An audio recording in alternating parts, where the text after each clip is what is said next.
दोस्तों सफ़र नथिया गली दा एबटाबाद तो आपको राह दिखेंदे जुलदे राह देते जुलो ये सामने माइलेज होना था 591 किलोमीटर सॉरी यार है ना। हाँ ग्लोरी ते बराबर है माइलेज मोर और लेस। दूसरा नहीं एक तजर्बा करो भाईजान, अगर मैं आम पेट्रोल पवावा ना तो उनकी एवरेज आंदी है 10। अच्छा अगर मैं हाई ऑक्टेन पवावा तो 12 ते वो तो ज्यादा अच्छा है हाई ऑक्टेन ना। हां ज्यादा अच्छा है। इदी आम पेट्रोल दी 1135 है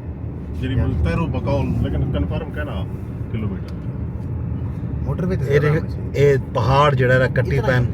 पहाड़ कट के ये देते पे सारे ये पहाड़ कट्टी पैन कोयला भी कटदे पैन ते नाल इथा इमारत बना के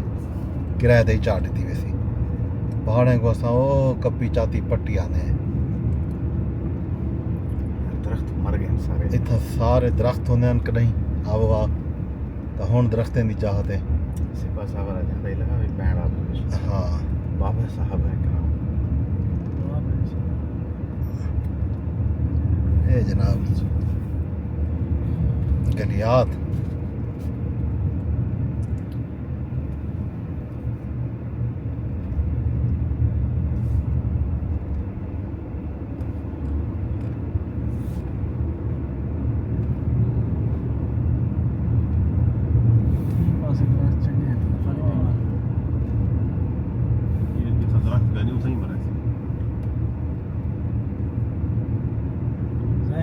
ये सामने पहाड़ एक गंजे थे खड़न पहाड़ पटेंदे पैन दे पे सामने अगे इतना दरख्त होंदे हैं हुन पहाड़ पट के घर बनेंदे पैन ते दरख्त भी डांदे पैन ते सामने देखो इगू क्रश बना के ते मिट्टी भी बेची आंदा ये सूरत हाल है नथिया गली दी। एक बी जा भी है उठे सुखानसपुर जय जय बड़ी पसंद है बड़ी तल्ले करके है ते ये सामने दे पे आ गए ये सामने जड़ा पिकनिक पॉइंट है ये को हरनऊ नदी आदन हरनोई दा इलाका है इतना भी छोटा जिहा एक नेशनल पार्क टाइप बना पे बाल शाल नथिया गली 24 किलोमीटर जी 24 किलोमीटर नथिया गली रह गए तो ये जनाब रस्ते हैं नथिया गली दे।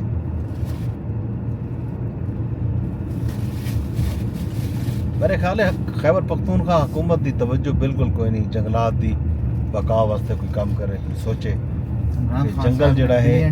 हाँ शुरू किया लेकिन वो भी रोक गया वो भी मेरे ख्याल है उनका इंपैक्ट क्या नज़र आमने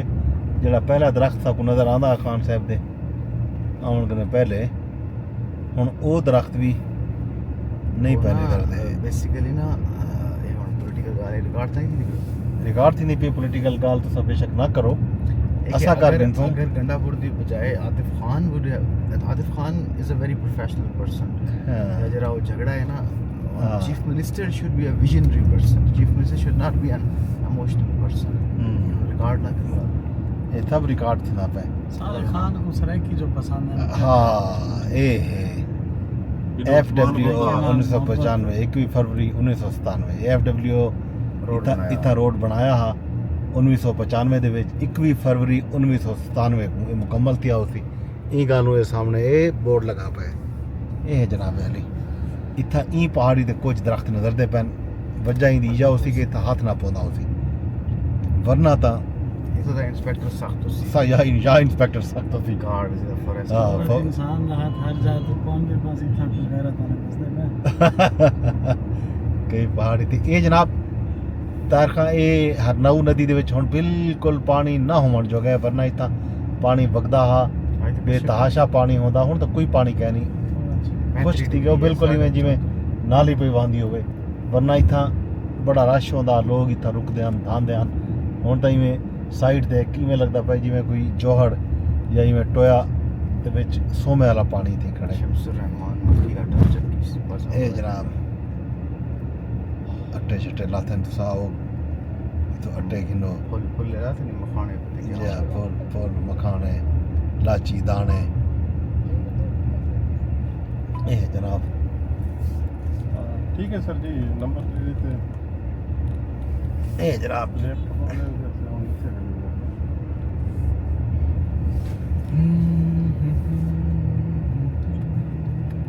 सफाई का नहीं अच्छे बने बिल्कुल सफाई तुम्हारे सामने है दिस शोज आवर मतलब 5 करोड़ ਦਾ ਮੁਲਕ ਹੈ ਇਹ ਸਾਰੀ ਕਮਿਟਮੈਂਟ ਜ਼ਾਹਿਰ ਕਰ ਰਹੇ ईरान ਵਿੱਚ ਬੜੀ ਸਫਾਈ ਹੈ ਬੜੀ ਸਾਫ ਕੌਮ ਹੈ ईरान इतना पुलिस वाले नजर दे पैन ताकि रोड चलता है ट्रैफिक चलती रहे लेकिन सफाई सुथराई नदारत मेजॉरिटी पठान हाँ हरनऊ दा इलाका है हरनऊ इकवादन हरनऊ नदी तले वांदी पी सारे सजे पासे ते ये छोटा जिहा अड्डा भी हरनऊ दा अड्डा इकवादन अड्डे की सूरत हाल तो साडे गिदी है जा जाते थकी हुई काम है अपनी दुकान देखो सफाई नहीं से कर सकते हाँ दुकानें दे बैठे हैं उसी सब सफाई कर जय जय जय जय जितना जितना आबादियाँ हैं उतना उतना ज़्यादा बड़ी पुलिस खड़ी है ना यानी ट्रैफिक पास से ट्रैफिक चौक न थी वे जितना जितना अड्डे होते हैं ना उतना उतना इन्होंने ड्यूटी लाई हुई है लोगों की टूरिस्ट सीजन ने ताकि रोड ब्लॉक ना थी मन वीकेंड भी है साको ये जड़ा ट्रैफिक दा रश है अगो जुजू नेड़े थी से मैनू नथिया गली दे नेड़े थी सो वेंदे रश वसी वेंदा साको इंदा ये सामने रहते पहाड़ देते दू दरख्त बचे खड़न बाकी पहाड़ गंजा थी चुके कटाई थे ही पिए थे इतना कुछ अरसे बाद आंसू इतना बिल्डिंग बनी खड़ी होसी होटल होसी या दुकान होसी या मकान होसी ये है जनाब इत्थों दे लोगों दा बिहार अपने इलाके दे नाल उन्हें को अपने इलाके को सरसब्ज रखना चाहिए अट्रैक्टिव रखना चाहिए ये सी जनाब हरनऊ तक की कहानी तो रसी से हूँ वाला अगो मजीद कुछ वक्फे थे मजीद तो को हाल हवीला लेसूं सामने इतना लंबा ब्लॉग भी नहीं देता 2 मिनट के अंदर ये लंबे व्लॉग हर कोई ले दे भाईजान ये व्लॉग लोग दे दें हर कोई बाकी गाल ही बाद